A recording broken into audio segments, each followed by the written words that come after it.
Late in 1937, the Army Air Corps prepared 6 flying fortresses for the famous Goodwill flight to South America. Special flying gear for 49 officers and men was inspected for the record-breaking mission. Finally, on February 17, 1938, engines were started and the B-17s began to rev up. Lieutenant Colonel Robert Olds signaled the planes to proceed individually over the route. In charge of the entire B-17 service test program, he devised this flight procedure for crew training.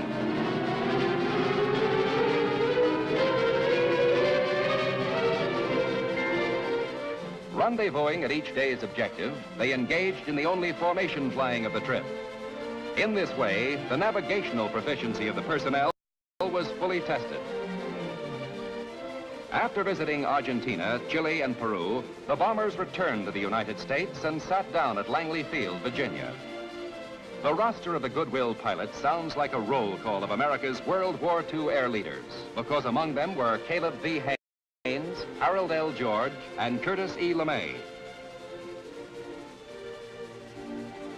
Such missions were labeled the great expeditions of the first generation of human flight.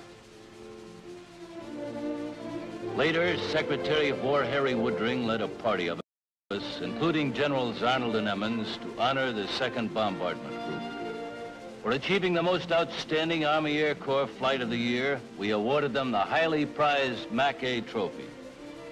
All 49 men were saluted for their high degree of skill in pilotage and navigation in accomplishing the 10,000-mile mission.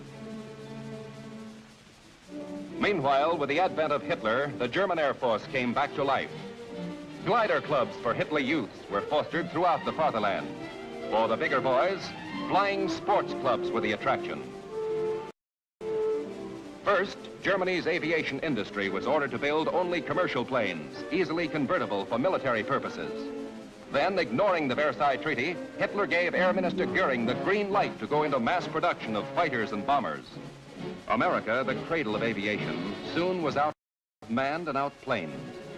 We didn't seem to know that it took 1 year to train a pilot and 5 years to design and build a plane. Hermann Goering did.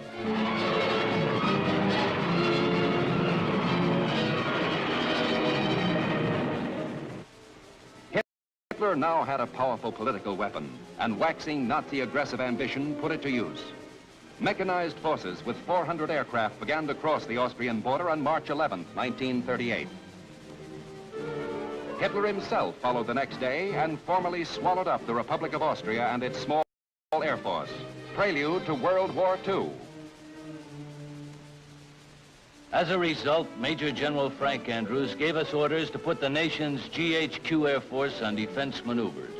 In May 1938, the GHQ maneuvers utilized 3,000 officers and men, 217 military planes, and 19 temporary air bases for a tactical exercise to defend the northeastern section of the U.S. against an air attack by American squadrons assuming the role of an enemy force. To assist General Andrews, we came from bases all over the country and aided him in planning the biggest show of its kind in the nation's air history. One of the highlights was to be a mock attack on the city of Farmingdale near Mitchell Field and a blackout of the area as the first U.S. air defense test. Weather intelligence as well as tower operations were alerted. Taking part was the small fleet of Boeing fortresses commanded by General Krogstad of the 2nd Wing.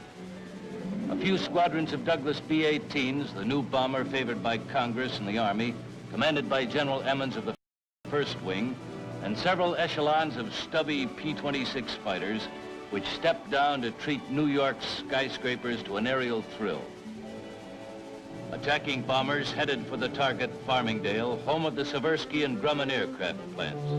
As night fell, newscasters like Bob Trout helped alert the defending planes of the 3rd Wing at Mitchell Field, as well as the surrounding Long Island community. At the first sound of approaching enemy aircraft, Farmingdale responded to the air raid signal with enthusiastic cooperation. The moment one plane was spotted, the detector picked up an entire squadron. They dropped flares instead of bombs, and with blank ammunition, the defenders hit back.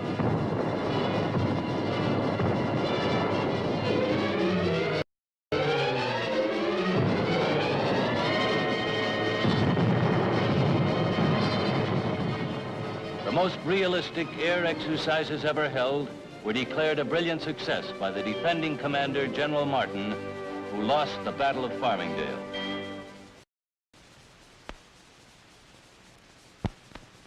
September 29, 1938, Hap Arnold became Chief of the Army Air Corps. With Andrews, he briefed General Marshall on the air facts of life. On the day following Arnold's appointment, the Munich Agreement was signed. Without firing a shot or dropping a bomb, Hitler's military machine had won for him a great victory. But Prime Minister Neville Chamberlain thought he had achieved peace. Peace in our time. The very next day, 500 German aircraft assisted in the invasion of the Sudetenland. By appeasement, Hitler had conquered Czechoslovakia. 6 months later, the Czech Republic was dissolved. Munich taught America a great lesson. In international diplomacy, as in poker, you can't win if someone else holds all the aces.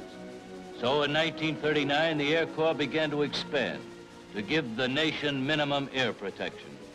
And young Americans came to Texas to learn how to walk in the flight boots of air heroes like Thomas Selfridge, Eddie Rickenbacker, and Billy Mitchell.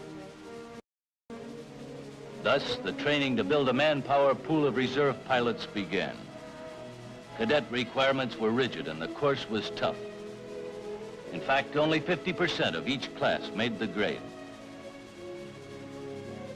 Within a few hours after his arrival, Mr.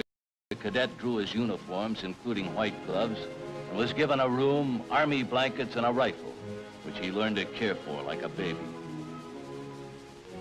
Stern-faced and serious upperclassmen received their orders to guide the new flying cadets, whom they called dodos, through the intensive ground and aerial courses. Before the dodos learned to fly, they became soldiers. In 1 year, they had to absorb the Army's long tradition of service, honor, loyalty, and discipline, so that later they would know how to command. For the cadet was more than a prospective aviator. He was a potential officer in the Army Air Corps. For the academic phase of the life at Randolph Field, the Department of Ground Training provided the new cadet in the primary stage with intensive studies in meteorology, navigation, radio, and air regulations.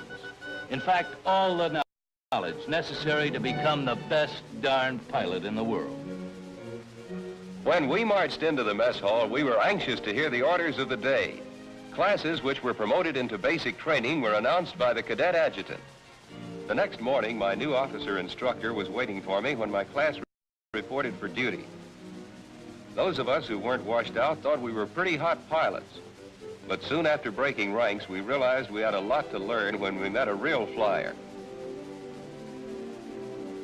We were about to spend a lot of time with this man and our new basic training plane, and we liked them both from the start. After flying primary trainers, the slick BT-9s looked like push-button flying jobs. We still didn't have to worry about retractable landing gear or armament, but now we did have to work flaps, trim tabs, operate radio, and other new devices. There was so much aerial activity at Randolph Field that some joker figured we used to fly 3 times around the earth each day.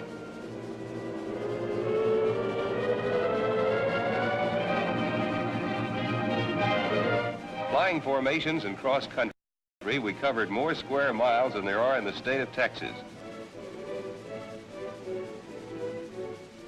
Although we had more instruments to watch, more complicated equipment to handle, flying was no longer a chore. It was fun, sport, excitement. And with every flight and every landing, the feeling grew. We talked and ate and slept flying. They say it costs thousands of dollars to train a pilot. Frankly, we should have paid the Army for the chance. Instead, we got $75 a month and the opportunity of a lifetime.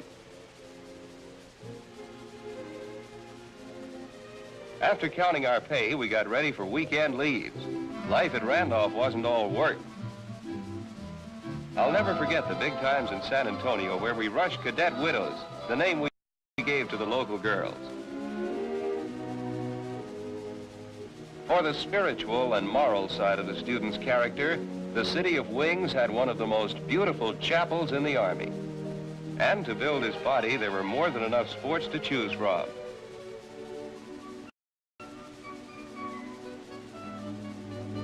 One thing I bet none of us will ever forget was the calisthenics with rifles before breakfast. For advanced training, we sent the fledgling flyer to nearby Kelly Field. There, he flew an AT-6.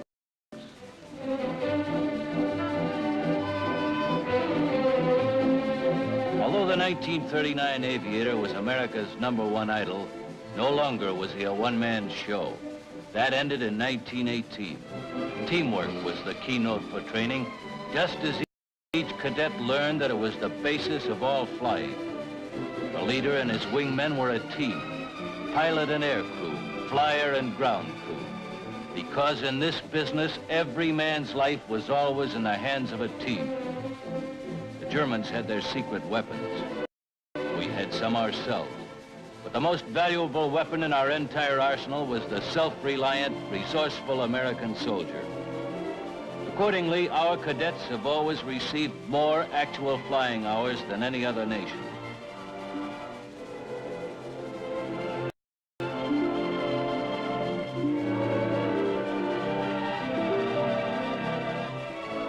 When the cadet brought his ship in for the last time, he was ready for graduation. With simple ceremonies, the cadets were sworn in and commissioned as second lieutenants in the Reserve Corps. Later, the graduates received their certificates and silver wings. Rigid and careful training had converted raw recruits into men mentally, morally, and physically fit to help defend the nation. Surrounded by their admiring families and friends, the cadets learned there were many rewards, personal as well as patriotic, for the best darn pilots in the world.